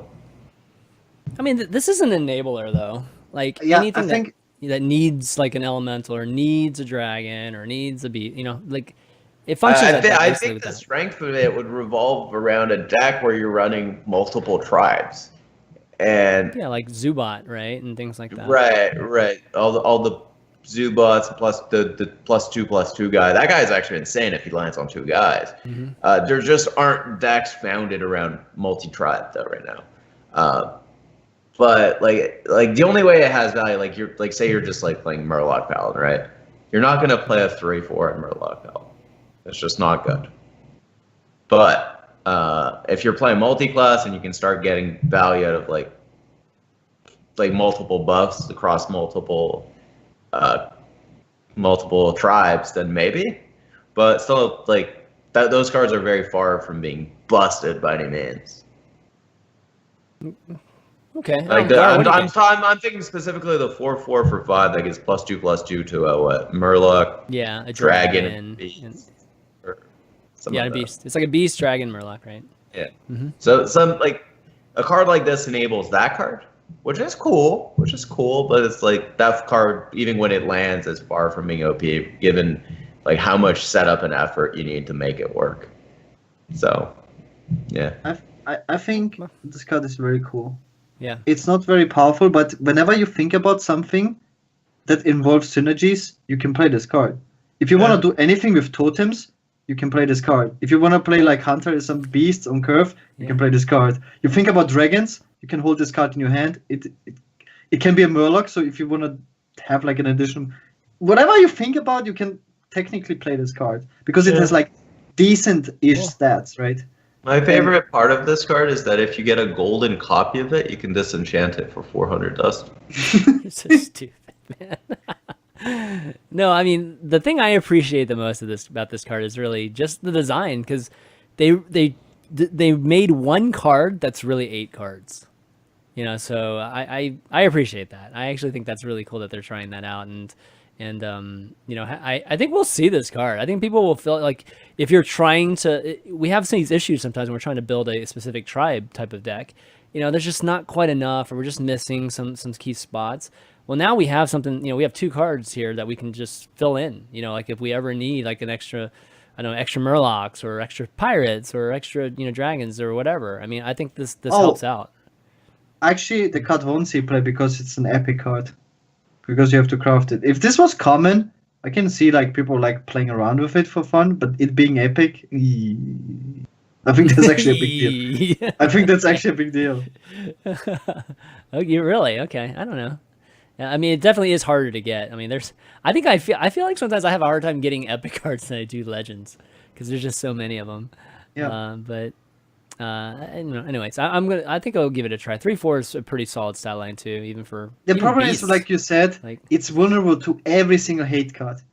Yeah, that's the clear weakness. Is like it dies to crab. It dies to literally anything. Dragon Slayer. Dragon Slayer. You're gonna lose to every tilted opponent on ladder, basically, right? You can't even miss them. Like it's like for sure they're getting value. At least it dodges the Eater of Secrets, so checks out to me. And ooze. That's about the two things. You can't ooze him. Yeah. Yeah, it's a weapon too. The decks underneath should just also read Eater of Secrets, Acidic Swamp Ooze, and Black Knight also destroy this minion. Exactly. They could call it the Hated. Yeah, that'd be a perfect name for it. All right, next one we got here is a warrior, and it's a 2 mana. It's called Fluffy Wasp of all things, which is powerful. Interesting. And then it's a rare card, 1/3 beast. Rush has +3 attack when damaged. So it can basically on turn 2 attack into a 1/1. You can just like they play Alley Cat and you're like, bam, kill your Alley Cat. I have a 1/2. No, you don't have a 1/2. You have a 4/2. Oh yeah, you have a 4/2 after you kill their Alley Cat. Powerful. Then they go coin an animal companion. It's not Leok. You trade with Misha. Powerful. That's like so specific. There's like a lot of other things where it trades better than that. No, there's no 1 health minions in the game. Yeah, this is the problem. When I talked about this card today, is you really have to think about the actual games. You can't just look at the card, wow, you damage something, and then it's wow, so powerful. You have to think about the card that are played, because that's the game we are playing. Like, what does it trade into? I mean, it does pretty well. I mean, I think it does okay against Paladin, or at least Silverhand Paladin. No. Okay. Why wouldn't it's it? only Righteous Protector, and then those are like they very can, common. and then they one play a drops. weapon and kill it. Yeah, but it's not good. That's it's one really class out of 9 in one decade of 18. yeah, sure. And it's only Hey, 2/1s. There's Kobold Librarians to kill. Like, Powerful. Shit. Man. No, I don't know what type of warrior deck I would play it in, but I'm just saying. So many games because I couldn't kill that Cobalt Librarian on turn 1, man. So many. Apparently the name isn't really Fluffy Wasp. Oh, maybe it's Red Band Wasp. Okay, I don't know. Somebody was saying it's not the actual name of it, but if this had +3 attack on the rush, it would be so much better. If this could kill, if this was like an Alexstrasza's champion, and it could actually kill something on turn 2, it would be. If you're saying like the first turn you play it against +3 attack, whatever, right? Then it guaranteed that you get that. Yeah. Because like, the problem is if you could kill a knife juggler with this, obviously it's insane. Yeah. But you can't kill a knife juggler with this. And that's the thing. Warrior has the most tools. Sucks. Yeah. It's kind of like similar to the Defile minion. Warrior has the best tools in the game to deal 1 damage to a dude. Well, we can't even kill a totem. That's pretty. Oh man, you queue into shaman, you're like rolls 1/1. You're just like, oh, get wrecked, idiot! I got the Fluffy Wasp. I got the 1 in 4 roll there. Yeah. The thing is, but if you think about, I play Whirlwind and stuff like that for the synergies. That's not the patron. Definitely not doing that. Gosh, that's not the patron. This is cool story, bro. I still don't know what kind of warrior I would even play it in. Like, there's no mid-range warrior right now. It's like, why is it a beast? Is the further question. well, yeah, they have to add beasts like everywhere. I feel like everybody has to have like 2 beasts right now, like every class. So, I mean, why does Mage have beasts in it? All right, so doesn't make. It can't go sense. face, man. If this could go face, a different story. Yeah, that's true. This was a 1 free charge. Even if it went face. No. If this even went face, like, would you play it? You play like Death Spite and go face, get him. Okay. Probably still not good. I know. I'm not even sure. That's still strong enough to play. But okay, so these are the cards that were announced today. I haven't seen these yet. Yeah, these are pretty interesting. A Clockwork Automaton. 5 mana, 4/4 mech. We're starting to see mechs again. That's kind of interesting. It's a common card, double the damage and healing of your hero power. So the body sucks, clearly, but the question is, are any of the hero powers going to be, powerful enough from a damage and a healing standpoint that this could be cool enough to play 1 or maybe even 2 of them? I think we're looking at an odds versus evens card for sure. Ooh. Oh, With maybe. the clockwork. Yeah. Because if you have an upgraded hero power to start with, right? All of a sudden playing this becomes a lot better. Oh, that's but true. you play it for 7 mana. This card will, so first of all, it never sticks. Is there one? It never sticks. So for 7 mana, it's awful. Sure. I really can't see this in any deck. Sure. That's a good thought, though. That's a good thought. I think it's definitely. Whenever the card says hero power, so my mind went to hero power. Like, I tend to agree with you that it's like a very, very slow play, but it doesn't, like, Warrior is the only one that has like a good hero power, but it doesn't double the armor. But even if it would double the armor. This is nuts of Gul'dan, by the way. Yeah, that's what I mean. Like, let's think about all the possible hero powers. You haven't won the game already when Gul'dan comes down. You need to suck someone for 6 and heal for freaking 12, man. Bam! Dude, you just... Yeah, you play this, do 6 to his face, heal for 6, play another one, do 6 when to you're his face. When you're in Gul'dan mode is sweet, and that's exactly what this is, right? It's a 5-mana Velen. Basically. Yeah, it's basically a 5-mana Velen. That's a good point. So, like, any deck that would want to run Velen, you can think of this, right? Oh, so, I don't know. What about Priest? Yeah. They already have Velen. I know, but this is 2 mana cheaper. This is 2 mana cheaper. That's a big deal. 2 mana is cheaper. Way better Velen, right? Yeah, you don't even need Elemental to pull off combo. Like, the way I see it is you're saving 2 mana on Velen, so wherever you want to use that, right? Right. So you get smites and Mind Blasts and I don't know. That's kind of interesting. No, you can't Mind Blast. It doesn't. It's not spell power. It's only hero power. Oh, it's only hero power. It's so bad. Oh, it's only hero power. Right. Yeah. So that's that's not good. That's not good. It's good on Gul'dan. It's not good on Gul'dan. Yeah. It's only Gul'dan. You already won anyways. The problem is get to Gul'dan. Yeah. Then you like a 5-mana 4/4 will not help you to get to Gul'dan. Dude, I'm gonna get in Gul'dan mode and kill all your 6/6s, man. So it only works for Gul'dan and for 1 turn. And then obviously Priest or just basic Priest.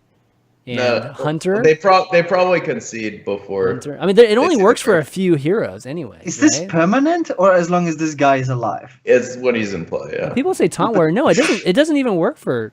No, it doesn't. Taunt Warrior. You can't get. This is like damage and healing, not shield. Yeah. So. No, it works in Taunt Warrior. You shoot for 16. Okay. Right, the warrior quest, right? You finish the warrior quest, and you deal. You rag grocery bar, right? You deal 8. Taunt warrior. That's what he means. You do like 16. You mean quest warrior? Power. Yeah. OTK combo. Oh, that's pretty powerful. And then you look at the card right next to it, right? Look at the card next to it, dude. Yeah, doing 16. If you can if your one guy sticks, the next turn you get to do 16 damage twice to a Silverhand recruit. That's like awesome, baby. Wow, 14 mana combo. Easy. Oh god. Okay. The only issue of this is we're playing Taunt War. Got it. Yeah. We have infinite mana, of course. Shooting for 16. Like if Taunt War is shot for 16, right? God. That would be a tier 1 deck for sure.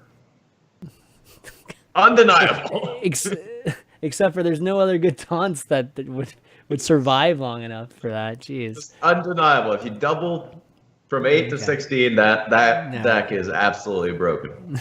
Okay. All right. So the next card we got today was a 3-mana 3/4. 3/4 is just the standard now, guys. It's like 3/4 and whatever text you want to put on it. Blackwalled Pixie, common card, battle cry, refresher, hero power. So kind of like a Beardo type of thing, but of course, you can only refresh it one time. Yeah. I think they made a huge mistake with Beardo in the first place. Like OTK Paladin actually being a deck is, I don't think, good. Their whole philosophy has been nerfing all of the decks that one-shot people.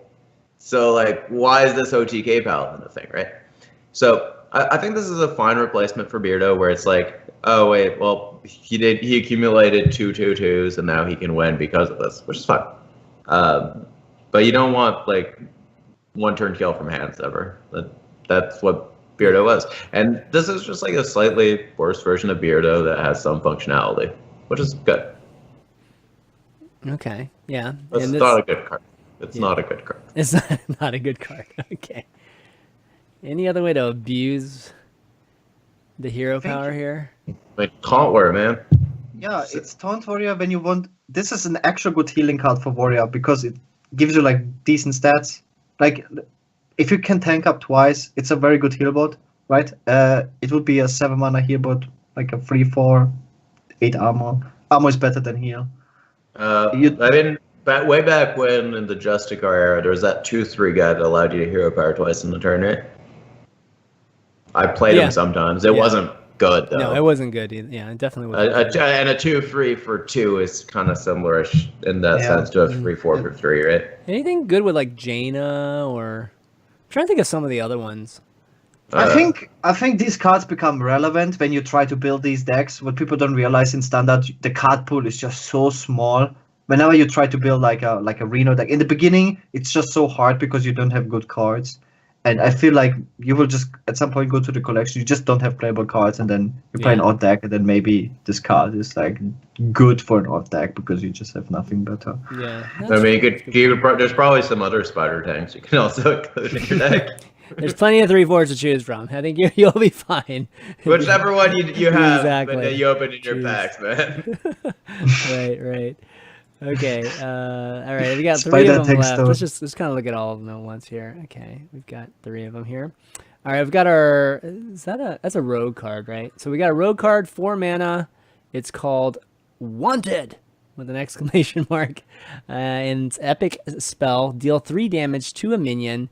If that kills it, add a coin to your hand.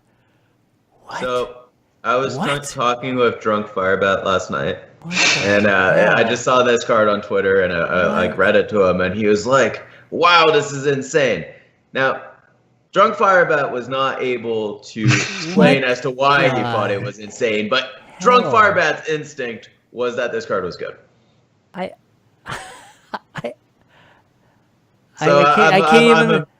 can't even believe it. Wow. Okay. Okay. So deal 3 damage. We've got spells that are 2 mana that deal 3 damage, and then we have 2 mana spells that deal 4 damage. We have 5 mana cards that give you a 3/4 body and kill any minion. Yeah. We've got 0 mana cards that give you a coin. You're comparing it. You're comparing it to Flanking Strike, right? Basically, for 4 mana. Flanking and instead of having a 3/3 in play, you get a counterfeit coin. Wow, that's much worse. And if you play Spell Hunter, some people even cast Flanking Strike. I'm not going to be able to explain it, but I'm going to go on the instinct of Drunk Firebat and say this card's going to be God tier. Tell you what, man, when you get this epic, you're not going to be happy. Holy You have smokes. to craft it twice. It's wanted. It's wanted. Bam! Yeah, this is another great I ability. don't know, this is one of the worst cards. I have to gorgeous. say, this is one of the worst cards I've seen so far in this set. So I'm actually just surprised. Flavor, 4 mana, 3 mana? I didn't even know 3 mana.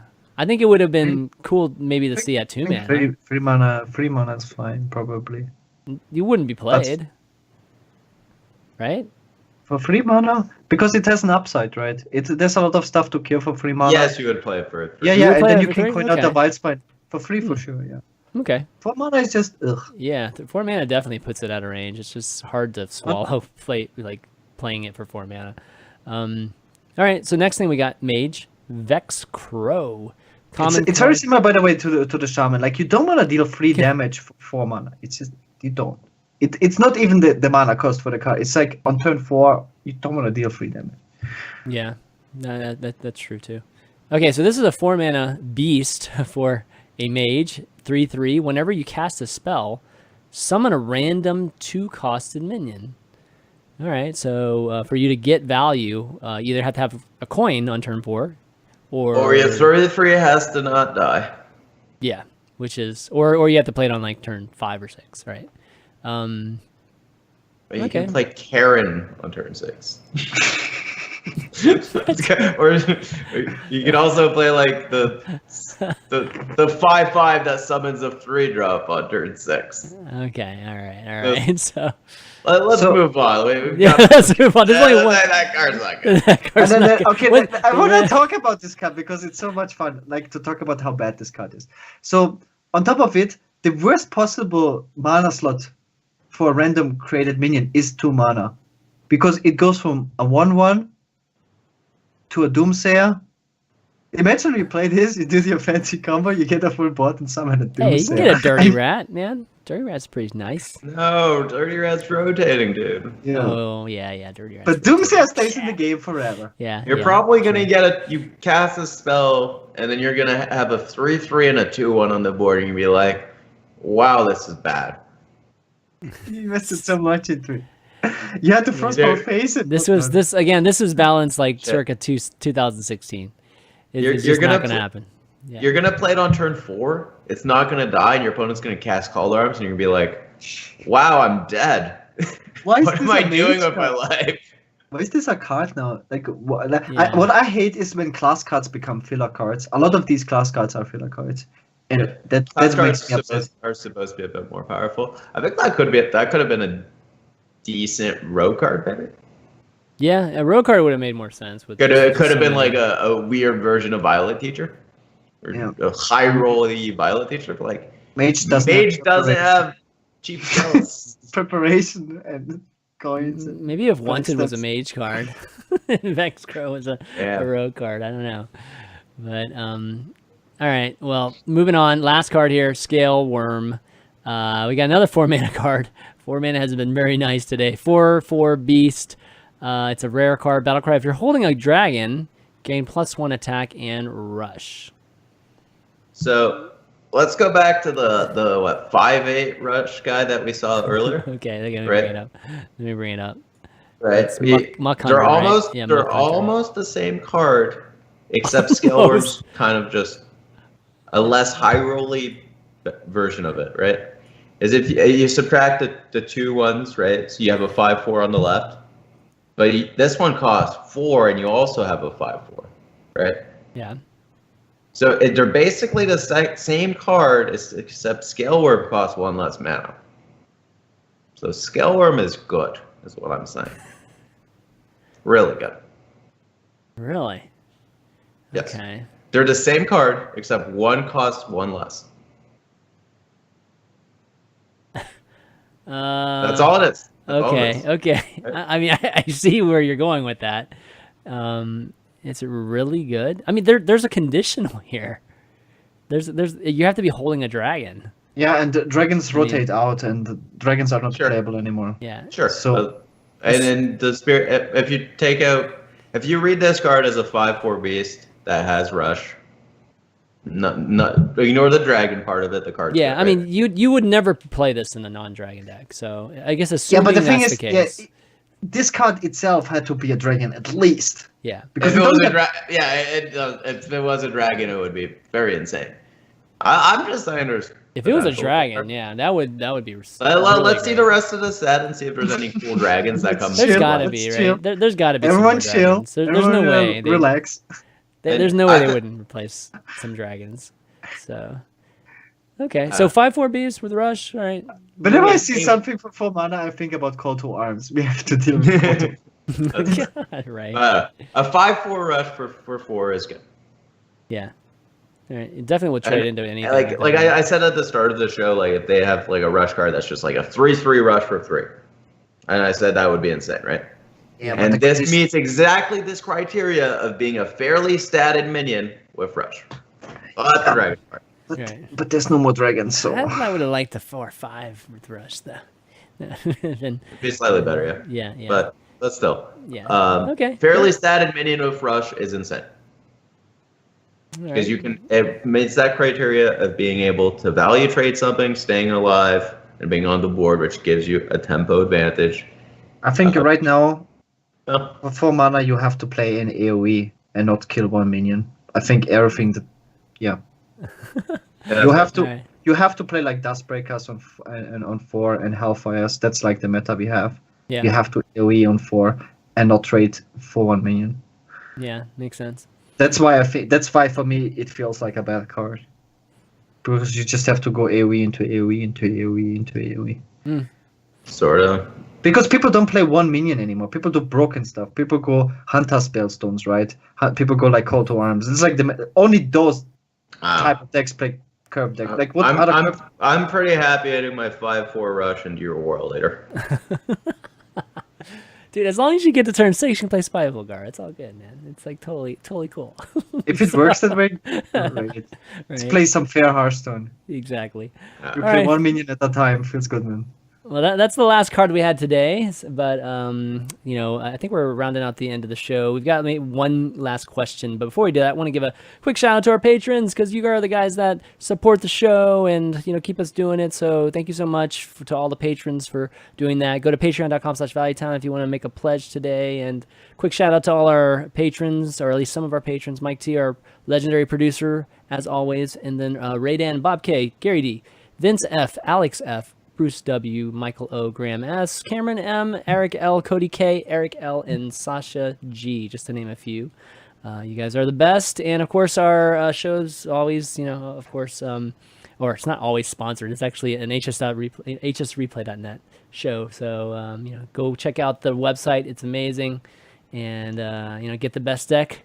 Find out what the best deck is for you at the rank. As a professional player, I will advocate for HS Replay. That's right. I use it for all my tournament preparation. We didn't even pay him. This is like amazing. I use it for all my tournament preparation. Right. I have the premium stuff because it is definitely worth $5 to have.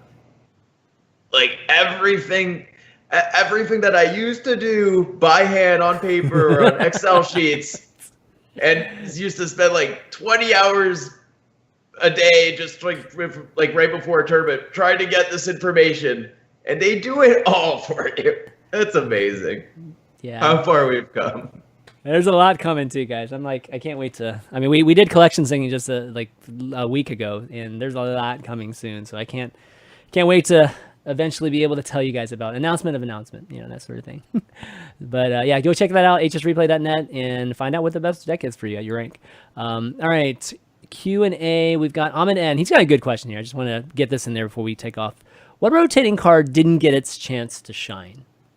And his choice was Dispatch Kodo. I think it's a good one.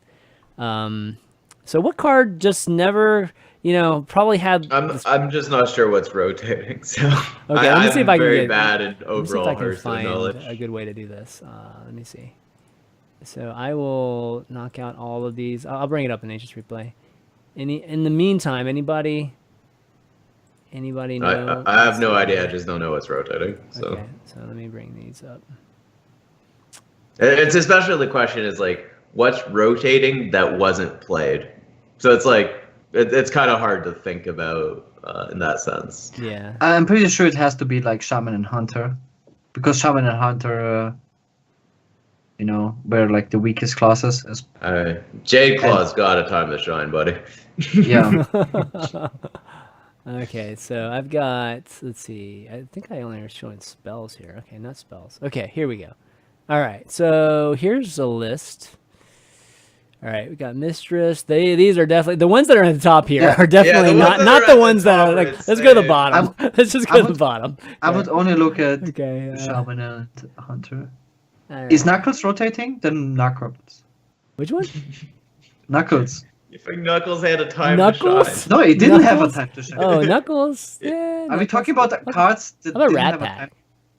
Rat Pack. Rat Pack was all the hype when it was printed. Yeah. Rat Pack was highly rated by almost everyone, and it just never materialized into a card that was. It is a good card. I think. Well, it required like hand buffing.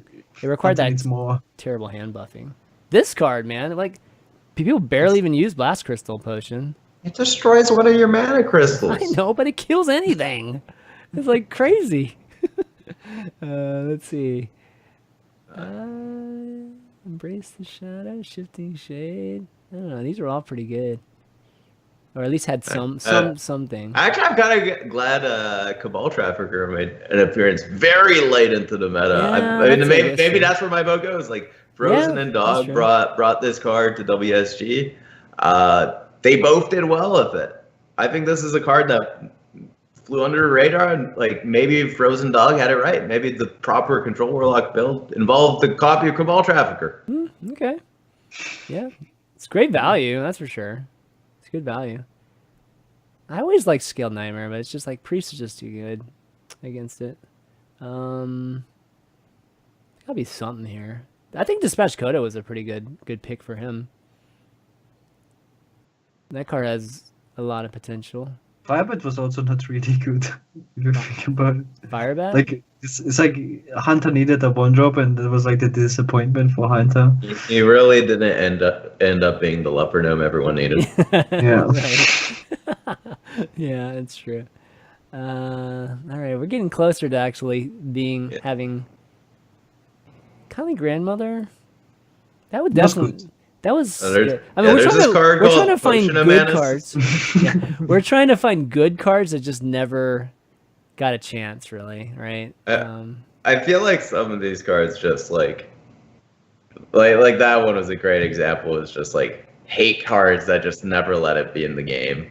Because we've had a priest meta for how long have we had a priest meta for now? For long. Like, remember the day? I don't even remember the days where we used to complain about priest because it's been ever since Operative came out. It's been good, like super good. Like I remember rewatching the first World Championship of like Artosis, or it might have been Fight Night, and looking back at the priest, it's like looking back at the priest days from there.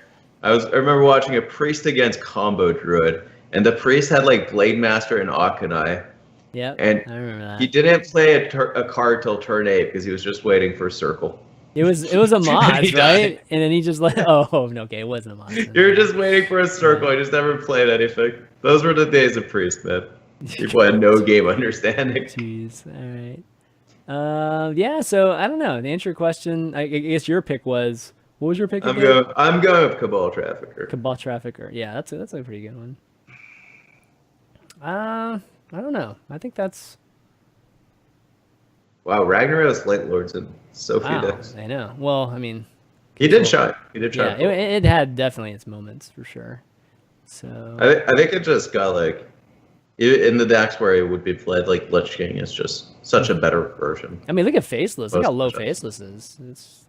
Well, that's current, right? Yeah, that's true. Faceless had his time to shine. Definitely had his He pounded the crap out of people. 7 damage at a time for a few months, man. Yeah.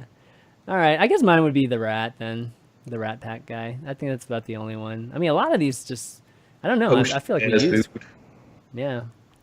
Prince Malgazar at the very bottom. Wow. It's actually amazing how many of these cards I've played in meme decks. Like, just to try it out, like, right? That's. I'm looking at this like list of cards, and I'm pretty sure like I've actually included like all but like 5 of them in my decks in the past. Like, I think I haven't included like Shatter. That's a good question. I've played a lot of these. Holy. I think the only thing I have not played. I think I might have only played I Know a Guy like one time ever. Yeah, I try all the bad cards too. So I'm looking at this list, and I think like maybe Midnight Drake haven't included the 1/4 Cthulhu. Oh yeah, Midnight. And then you look at the rest of this list, and I think I've played all of these cards. Well, Midnight Dragon I've gotten from Librarian. Yeah. I've never played it. Yeah, I've never added it to my deck. But the rest of it, I'm pretty sure I've played like almost all of it. All right, anything up here, and then we'll call it. From a Chieftain Getaway Kodo? I don't know. Yeah, I think all of these things have been played plenty. So it's run its course. Time to turn the page. It's time, man. We're down to the last few days, man. And you can go F yourself, Mr. Barnes. We will not be missed. Oh, God. Barnes, not the star of the show anymore. All right, well, this was good. This was great. We're gonna have a lot more cards in the next week. Oh my God, Gaara, I think we're gonna have like 50 cards next week. We're gonna have to see. But Purple, it was awesome having you go through at least the first 20, 25 with you today, and I always love your perspective on the cards. It's always great. We know we're nothing held back here from you, so good stuff. Any shout outs you want to do? Strong opinion, Wild. That's right. Yeah. That's what makes for good chess. Shout out my Team Gamers Origin. Just picked up Gallon. Gonna be competing with him and Chinois for HCT. Nice. Starting next month. Pretty excited to have a pretty decent team. I'm all friends with and happy with. Looking forward to the HCT season. And that's about it. Shout out my fans watching my stream every day. What's your stream again? Twitch TV/purple_HS. All right, cool. It's very hard to get purple, and that was a name scooped up on Twitch. It's because of Twitch, man. Probably a long time ago. Yeah, exactly. They probably just locked that. I bet that might even be a reserved one, just because they always have purple whatever. Gaara, how about you? Shout outs to my stream. A lot of people from my stream are watching this podcast as well. Yay. Twitch TV/Garapist Shaman. I might change it. We'll see the name. With Shaman, is that disappointing for you already? Like that you're gonna actually change it? It's like I'm like Gaara never plays Shaman. Oh, dude, I mean, currently I'm probably in such a better Shaman form than you are. I've played a bunch of Shaman these last. I've been playing Shaman. the Jade element, mostly Jade, yeah, the Jade Shaman recently too, yeah. And it's just just like they're pushing Shaman to be this RNG class, you know, and I don't really like it. And shout out to the viewers, the listeners, and cool. Yeah, good show. Yeah, definitely good show. Oh, one thing I forgot to ask you guys: did you guys play any Pirate Warrior in the last few days? What was up with that? Like, why was there Pirate Warrior all of a sudden at the top? Pirate Warrior beats Priest, and people when you the first guy that did it had enormous success because. You mulligan your cards because you think it's Dead Man's Warrior. So as Warlock, you're gonna go ahead and keep your double Mountain Giant opening hand, and you're gonna die on turn 5.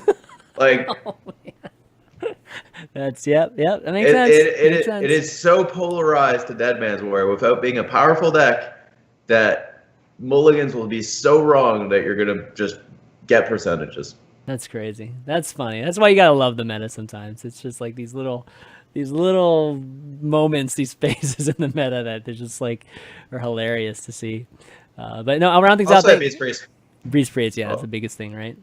Anyways, thanks two of you guys for doing the show. It's been a lot of fun today. Everybody for watching. Sorry we had a little bit of sound issues. Just we had some mic issues. Just that Purple kept telling me about. I refused to listen, and then we had to make some changes during the show. So. But in the end we ended up getting clear sound, so really good there. But follow the channel. You can follow this channel obviously by clicking the follow button, the Twitter channel ValueTown @GG, and myself @ChanManV, and you can find the VODs at youtube.com/ChanManV, and then you can find our podcast on iTunes and Google Play and SoundCloud.com/ChanManV. So like the show, leave a nice review for us. 5-star helps people find it when they're looking for Hearthstone podcasts. But that's going to be it, guys, for this week. So, for Purple, Gaara, and myself, ChanManV, we'll see you next time.